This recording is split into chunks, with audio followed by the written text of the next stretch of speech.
Hello. Well, I'm just finishing up putting the last rivets that I need to put in my boat, and I thought that I would make a video to show exactly how it's done. So as you can see, I have some already set. I have one here that I just dabbed some epoxy on, drilled the holes out to 1/4 of an inch, a little bit over that actually. Is what they recommend for the 1/4 inch.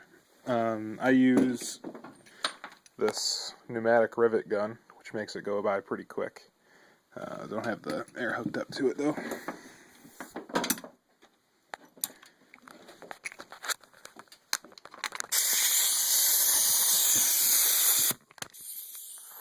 But basically with these guys, they don't like to go in all the way at first, but I generally get them pushed in.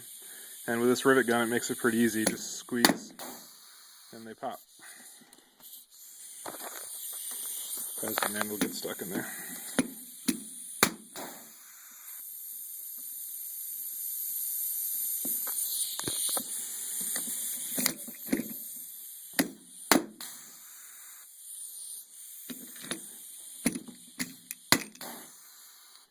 And it's easy as that.